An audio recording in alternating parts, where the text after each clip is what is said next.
Karoline. Sure. How long is this pause going to last, and how is the Trump administration recommending that organizations that rely on federal funding make payroll, pay their rent in the meantime?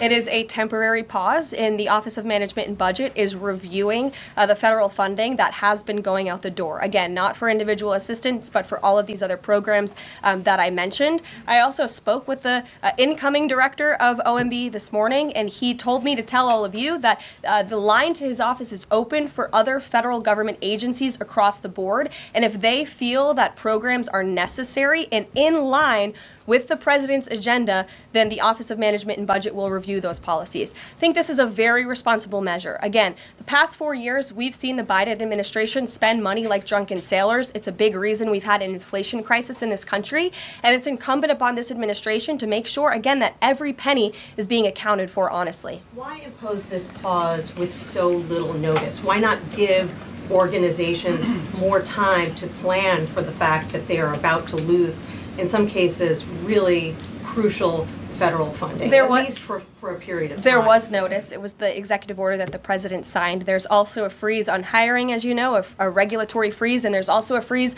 on foreign aid. And this is, again, incredibly important to ensure that this administration is taking into consideration how hard the American people are working. And their tax dollars actually matter to this administration. You know, just during this pause, DOGE and OMB have actually found that there was $37 million that was about to go out the door to the World Health Organization, which is an organization, as you all know, that President Trump, with the swipe of his pen in that executive order, is no longer wants the United States to be a part of. So that wouldn't be in line with the president's agenda.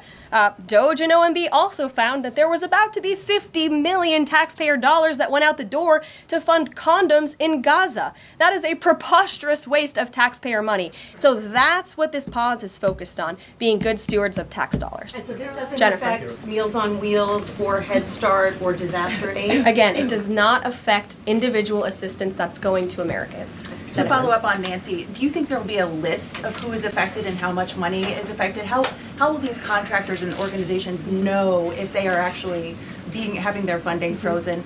And then secondly, if you're willing, can you just clarify, is the end goal of this to essentially challenge Congress or to prove that the president can withhold federal funding?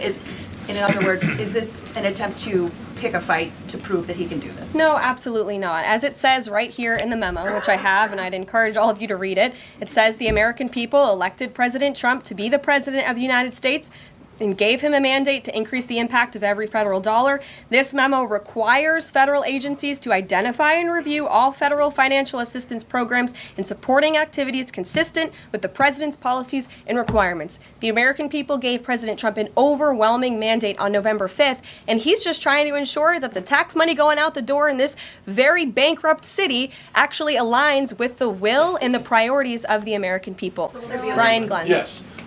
Welcome. You look great. You're doing a great job. You talked about transparency, and some of us in this room know how just transparent President Trump has been the last 5 or 6 years. I think you'll do the same. My question is, do you think this latest incident with the president of Colombia is indicative of the global, powerful respect they have for President Trump moving forward, not only to engage in economic diplomacy with these countries, but also world peace? Mm-hmm. Absolutely. I'll echo the answer that the president gave on Air Force One last night when he was asked a very similar question by one of your colleagues in the media. This signifies peace through strength is back. And this president will not tolerate illegal immigration into America's interior. And he expects every nation on this planet, again, to cooperate with the repatriation of their citizens who illegally entered into our country and broke America's laws. Won't be tolerated. And as you saw, the Colombian government quickly folded and agreed to all of President Trump's demands. Flights are underway once again. Deanna. 2 questions on deportations, if I may.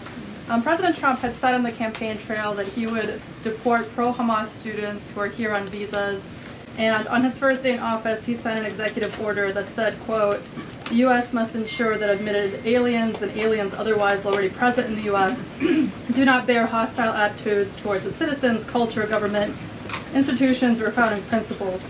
So should we take this executive order as Trump saying he would be open to deporting those students who are here on visas but, hold pro-Hamas sympathies? The president is open to deporting individuals who have broken our nation's immigration laws. So if they are here illegally, then certainly he is open to deporting them. And that's what this administration is hard at work at doing. We receive data from DHS and from ICE every single day.